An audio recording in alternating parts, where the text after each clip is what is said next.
Hi friends, मैं दिलीप श्रीवास्तव आज आप लोगों को अपने यूट्यूब चैनल वाईफाई एग्जामपुरी में स्वागत करता हूं। आज हम लोग एक टॉपिक लेकर चल रहे हैं जिसका नाम है compound interest. Compound interest topic जो है पेपर के पॉइंट ऑफ व्यू से बहुत ही इम्पॉर्टेंट टॉपिक है और इसमें बहुत सारे बच्चों को बहुत ज़्यादा प्रॉब्लम आती है। तो मैं आपको जो चीज़ सिखाने जा रहा हूँ, तो मैं यही आपसे एक रिक्वेस्ट करता हूँ कि ये वीडियो शुरू से लेकर लास्ट तक देखिएगा। तो एक बहुत ही एक न्यू मेथड आपको कंपाउंड इंटरेस्ट में सिखाने की मैं कोशिश कर रहा हूँ, जिससे जो कैलकुलेशन करने में जो हम लोग को डिफ़िकल्टी आती है, जो टाइम टेकन होता है, वो सब टाइम टेकन ख़त्म हो जाएगा, वो डिफ़िकल्टी लेवल ख़त्म हो जाएगी। हर क्वेश्चनों के आंसर हम लोग 15-20 सेकेंड में सॉल्व करना स्टार्ट कर देंगे। लेकिन जब तभी ये चीज़ें समझ में आ पाएगी जब आप वीडियो को शुरू से लेकर लास्ट तक देखिएगा। तो चलिए शुरू करते हैं। उससे पहले मैं आप लोग को कुछ एक चार्ट लिखवा दे रहा हूँ, जिस चार्ट के थ्रू जो है आप उसको यूटिलाइज करेंगे तो बहुत ही बेटर होगा। जैसे आप उम्मीद करते हैं हम लोग के पास कि जो टाइम हम लोग के पास पेपर में आता है, वो टाइम क्या क्या आता है कंपाउंड इंटरेस्ट में। तो टाइम की बात करते हैं तो मुझे लगता है कि आपके पास टाइम के रूप में एक तो 1.5 साल के बाद में दिया जाता है कि 1.5 साल का इंटरेस्ट निकालें, या आपके पास 2 साल का इंटरेस्ट की बात कर सकता है, या आपको 2.5 साल का भी इंटरेस्ट की बात कर सकता है, या आपके 3 साल का इंटरेस्ट की बात कर सकता है, या 4 साल के इंटरेस्ट की बात कर सकता है, और लास्ट हो गया एक 5 साल के इंटरेस्ट की बात कर सकता है। देखना इधर से दिख रहा है साइड में,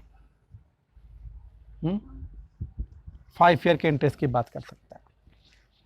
तो ये 5 साल तक के इंटरेस्ट की बात कर सकता है यहाँ पर। तो अगर 1.5 साल के इंटरेस्ट की बात करता है तो इसमें 2 चीज़ आपको याद करने की बात कर रहा हूँ। एक तो 1.5 और एक आधा। इसको यूटिलाइज कैसे करना है मैं आपको सिखा दूंगा। यहाँ पर 2 और 1 याद कर लीजिएगा। यहाँ पर 2.5 मतलब 5/2 और ये 2 और ये आधा। 3 साल में 3 1 याद करेंगे। 4 साल में 4 6 4 1 याद करेंगे। 5 ईयर में 5 10 10 5 1 याद करेंगे। ये 5 आप लोग को एक चार्ट बता दे रहा हूँ। इस चार्ट के थ्रू जो है कंपाउंड इंटरेस्ट बहुत ही इजी वे में मैं आपको सिखाने की कोशिश करता हूँ। अब इसको यूटिलाइज कैसे करते हैं ये देखते हैं कि इसका यूटिलाइजेशन होता कैसे है। मान लो एग्जाम्पल मैंने ले लिया कि मेरा प्रिंसिपल 5,000 रुपया है और टाइम मेरा यहाँ पर 2 साल है और रेट मेरा 10% है। अब इसका कंपाउंड इंटरेस्ट निकालना हो, या आपको अमाउंट निकालना हो, या आपको डिफरेंस निकालना हो, तीनों के तीनों पार्ट इससे हम लोग निकाल सकते हैं बहुत ही इजी वे में। देखते हैं कैसे निकलता है।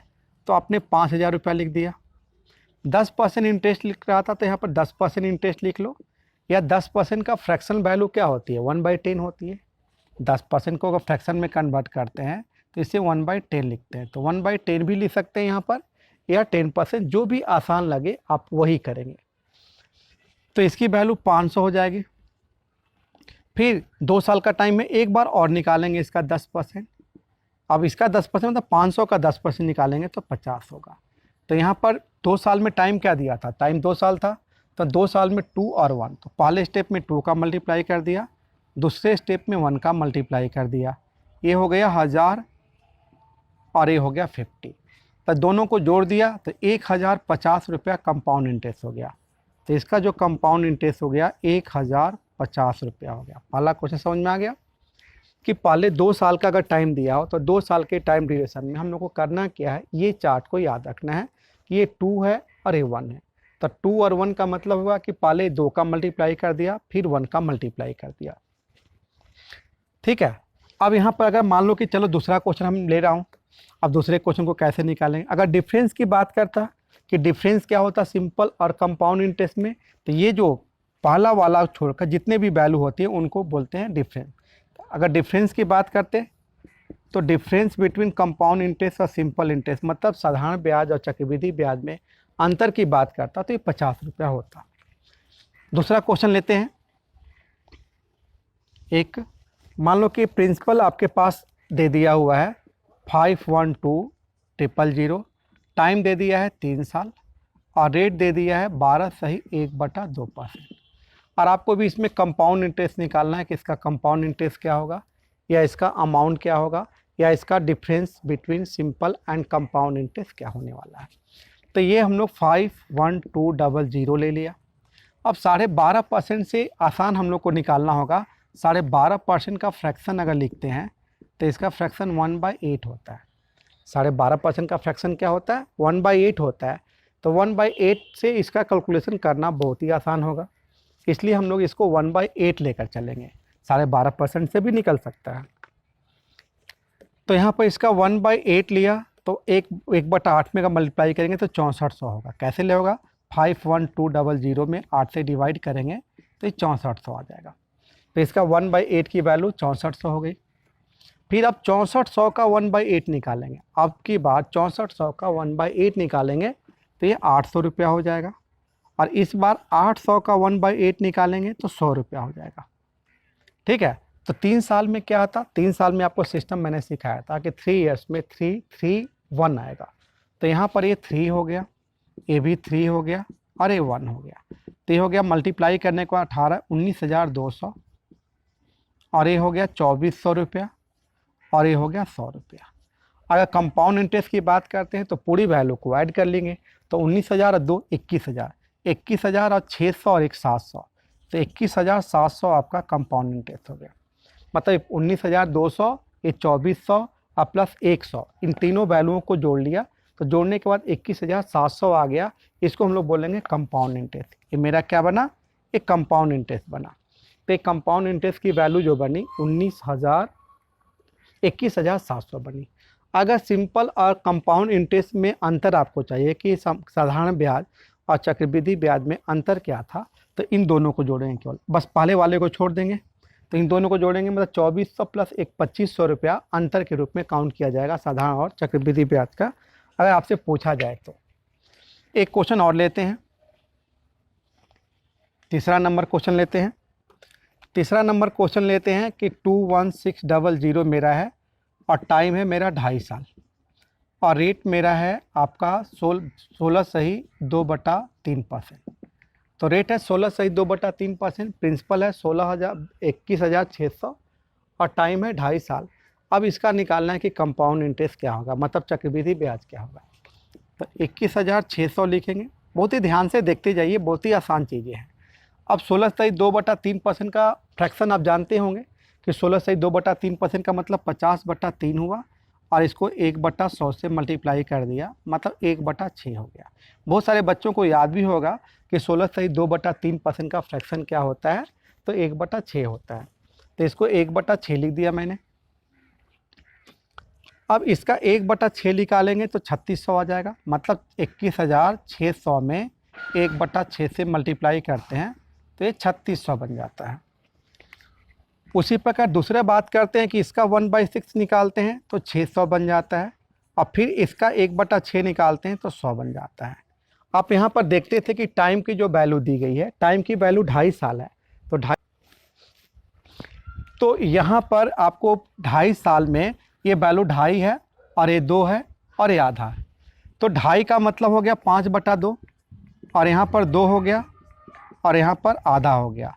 तो इसकी वैल्यू को करेंगे तो 18,000 बटा में 2 हो जाएगा 15,000 और प्लस 3,000। 18,000 बटा में 2 का मतलब 9,000। इसकी वैल्यू 1200, इसकी वैल्यू 50। इन तीनों वैल्यू को ऐड कर लेने के बाद जो वैल्यू बनेगी वो कंपाउंड इंटरेस्ट की वैल्यू बनेगी। तो 9,000 प्लस एक 10,000 और 250, तो 10,000। शांत रहो, 5 मिनट शांत रहो। पॉज कर दिया, पॉज करो। तो ये वैल्यू आपको जैसे मल्टीप्लाई किया 1/6 निकाला तो 3600 हो गया, फिर 1/6 निकाला तो 600 हो गया, 3600 का 1/6 600 हो गया और 600 का 1/6 100 हो गया। 2.5 साल में यहाँ पर लिखा हुआ 2.5 2 आधा, तो फर्स्ट स्टेप में 2.5 का मल्टीप्लाई होगा, सेकेंड स्टेप में 2 का होगा, थर्ड स्टेप में हाफ का होगा। तो ये 15,000 प्लस 3 18,000 बटा में 2 मन 9,000, ये 1200 और ये 50। इसको जोड़ने के बाद 9,000 और एक 10,000, ये 250। तो 10,250 जो हुआ कंपाउंड इंटरेस्ट की वैल्यू हो गई। एक क्वेश्चन और लेते हैं, क्वेश्चन नंबर 4 लेते हैं। क्वेश्चन नंबर 4 लेते हैं। मैं आपको टाइम रख रहा हूँ 4 साल। मान लो कि प्रिंसिपल की वैल्यू मैंने ले दिया कि प्रिंसिपल की वैल्यू 10,000 है, रेट आपका 10% है और टाइम आपके पास 4 ईयर दिया हुआ है। अब इसका कंपाउंड इंटरेस्ट निकालना हो तो कैसे निकालेंगे? तो 10,000 हो गया, 10,000 में 10% या 1/10 भी इसे लिख सकते हैं, इसमें कोई प्रॉब्लम नहीं है, जो आसान लगे दोनों में। तो यहाँ पर 10% निकालेंगे, तो इसका 10% निकाला तो 1,000 हो गया, फिर इसका 10% निकाला तो 100 हो गया, फिर इसका 10% निकाला तो ये 10 हो गया, और इसका फिर से 10% निकाला तो 1 हो गया। तो 4 साल में आपको देखना है कि 4, 6, 4, 1 का मल्टीप्लाई करना है, तो ये हो गया 4, ये हो गया 6, ये हो गया 4, ये हो गया 1, तो ये हो गया 4,000, ये हो गया 600, ये हो गया 40, ये हो गया 1। तो पूरी वैल्यू को जोड़ लिया तो 4,600, 4,641, तो 4,641 जो हो गया ये आपका कंपाउंड इंटरेस्ट हो गया। अगर आप डिफरेंस की बात करते हैं कि सिंपल और कंपाउंड इंटरेस्ट में जो डिफरेंस बनेगा वो क्या बनेगा, तो ये 3 वैल्यू को अगर ऐड कर लेते हैं, मतलब प्रिंसिपल वाली वैल्यू को छोड़कर जो 3 वैल्यू को ऐड करते हैं, ये difference between simple and compound interest होगा। इट मीन्स कि ये 6,641 रुपीज़ आपको डिफरेंस बनेगा। तो डी की वैल्यू अगर मतलब निकालें तो 6,041 होगा। एक क्वेश्चन और लेते हैं।